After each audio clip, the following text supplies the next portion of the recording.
Elementary teachers in Thunder Bay, the latest to set up picket lines.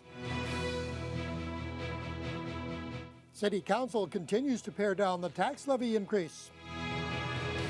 And the WHO continues to take a wait-and-see approach to the coronavirus outbreak.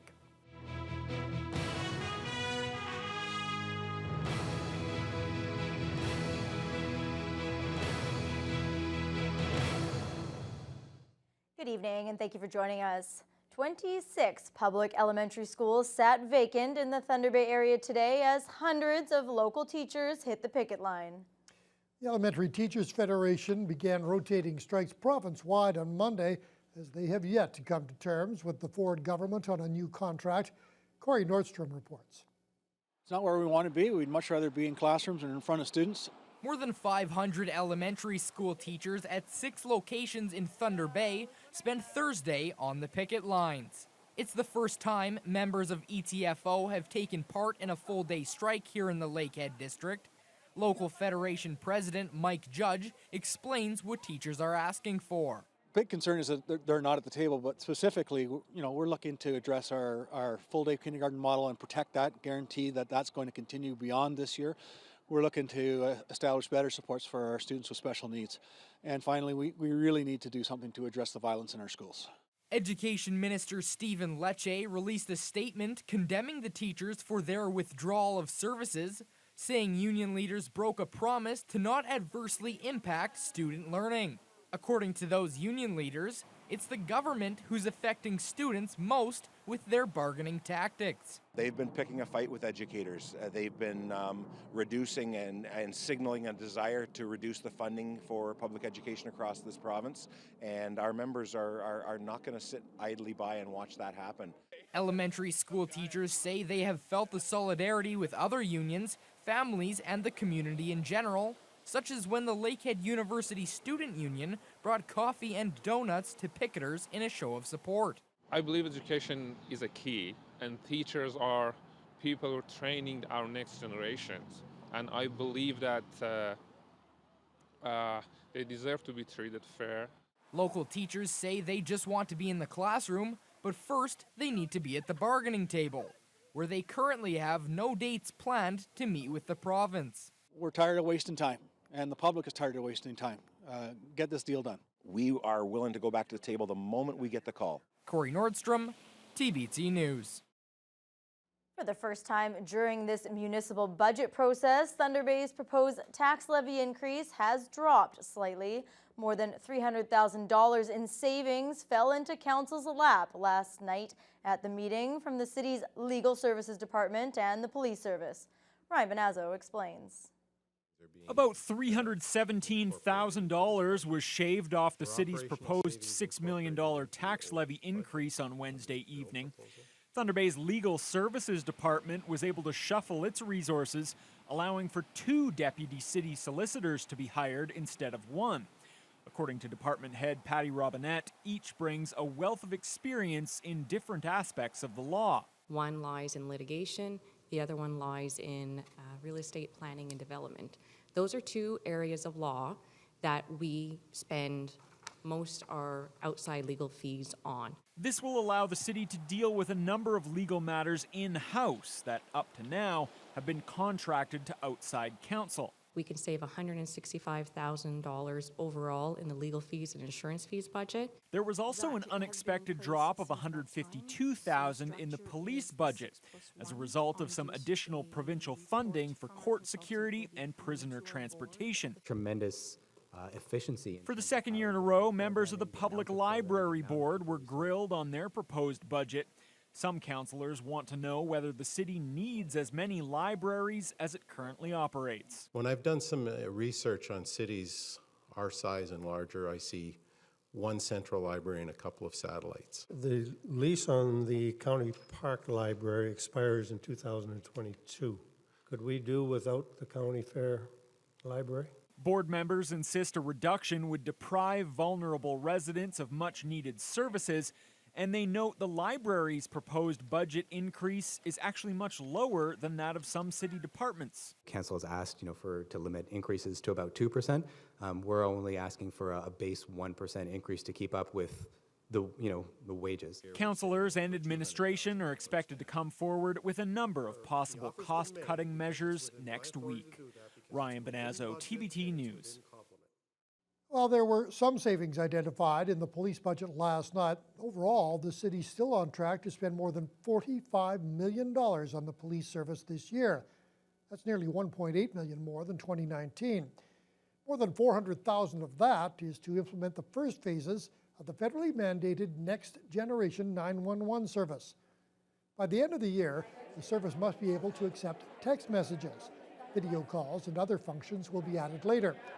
Currently, 4 shifts of 6 911 operators plus a floater handle the 53,000 calls that come in annually. 4 more operator positions are included in the proposed budget to handle the expected uptick once Next Gen 911 takes effect. The anticipated change in call volume and the amount of time spent dealing with the new types of calls through CommCenter will affect about 30% of our current workload in our communication center. Thus, the ask for the +4, which is 1 position per shift. Haas says it takes about 9 months to adequately train new 911 operators, so by the time the city's budget is passed, they'll already be cutting it close in order to have those employees in place. Former City Councilor Larry Hebert is expected to be released on bail early next week after being charged late last year for attempted murder. Hebert made a brief court appearance today. His lawyer, David Young, told the court that a surety has been found, but the details of Hebert's release still need to be finalized. The Crown is said to be in agreement with the release plan. Hebert has been in custody for 67 days following his arrest on November 14th. Police were called to his home on South Vicar Street after a person was allegedly attacked at the residence before fleeing to call 911. There is a publication ban on the details of the case, but Hebert will be back in court Monday with hopes of being released on bail at that time. The investigation into an apartment fire that sent 1 man to hospital Tuesday morning has now wrapped up. An investigator from the Ontario Fire Marshal's office was on scene yesterday at Bertrand Court Social Housing Unit. Mike Rushton says he's now confirmed that the cause of the blaze was accidental. No further details have been released, but Rushton says criminality has been ruled out. There is still no update on the condition of the lone victim, who remains in hospital at this time. And the investigation continues into a major fire last Friday afternoon at a Kenora hotel. The Clarion Lakeside Inn has been a longtime landmark on the town's waterfront. And although the blaze wasn't as destructive as it first appeared, the hotel will remain closed for at least a few months. Adam Riley has the details. Sirens wailed and smoke billowed along Kenora's waterfront January 17th after an afternoon fire at the Clarion Lakeside Inn. General Manager Jimmy Koo describes the lead up to the chaos. I get a message saying that I have staff telling me there's a smoke on the dining room floor. And then I send maintenance up there around 3:17. And then within 5 minutes, within 2 minutes, I get staff at the lobby level saying they have smoke. They saw smoke. And then I go and check, and then within 20 seconds, the full alarm go off. Fortunately, all guests and employees were safely evacuated from the 9-story building with no injuries. As well, one very special piece of Canadiana escaped unsinged. So glad the Grey Cup made it out. Another great story with the Grey Cup. Members of the Winnipeg Blue Bombers were visiting the city, and as the flames roared at one side of the hotel, players rescued the CFL's top prize at the other. Kenora Fire Chief Todd Skeen says they got the call to respond at 3:30, and once on scene had to deal with not only a fully engulfed vehicle and trailer filled with Blue Bombers swag, but some unique challenges to get where the fire originated, underneath the building. Well, challenges are getting down and underneath. It's for those that don't know, the Clarion is built out over the water, so getting crews and hand lines to get under safely. Heavy winds, 50K winds, and be able to try and knock the fire down as quick as we can. Crews managed to get the fire under control by 6:30 and declared it fully extinguished by 8:30 that evening. On Tuesday, the scorched car was removed from the lot as work crews began erecting fencing around the hotel. Skeen says it's still too early in the investigation to say what caused the fire. In the meantime, the hotel will remain closed for the next several months as crews clean up the smoke and water damage that were as a result of the fire. meaning guests who had booked to stay at the hotel will have to find alternate arrangements. Adam Riley, TBT News. The latest company trying to develop the Bending Lake iron ore deposit near Ignace say they hope to have an open pit mine in operation within the next 5 years. Officials with Ambershaw Metallics say their preliminary economic assessment is now nearly complete, and they have a new federal assessment impact agency making funds available for the public to provide their input. Jonathan Wilson reports.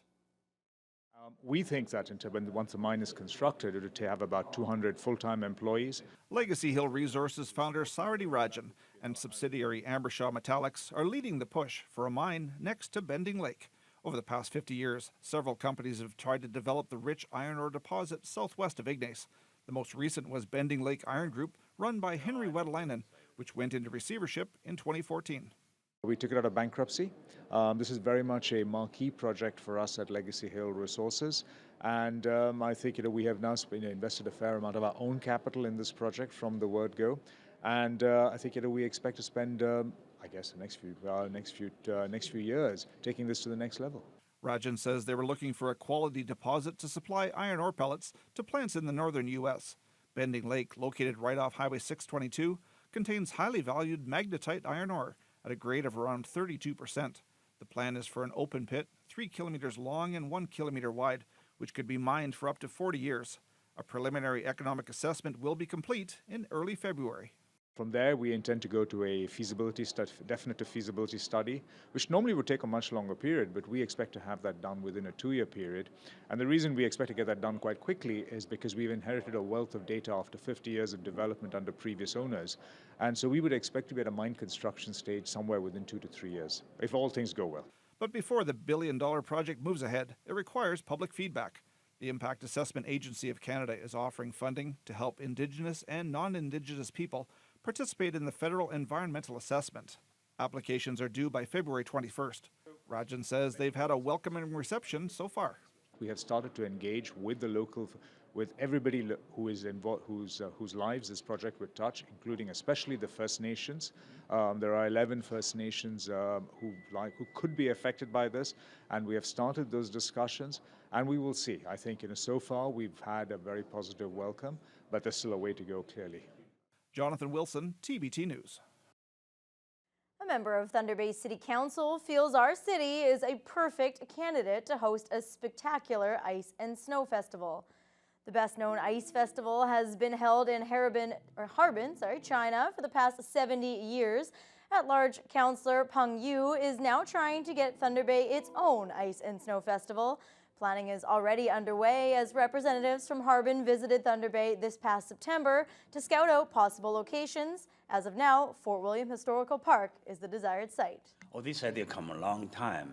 I'm a businessman. I see what's Thunder Bay we have, cold weather. How can we turn this as a resource? And so we long time dream about to have this kind of a ice snow festival in Thunder Bay. The festival in northern China draws more than 1 million visitors each year. Peng sees the festival as an opportunity to increase the winter tourism numbers for Thunder Bay. The festival in Thunder Bay would start out on a much smaller scale, then gradually become something larger over the years, and he's hopeful the festival could kick off next winter.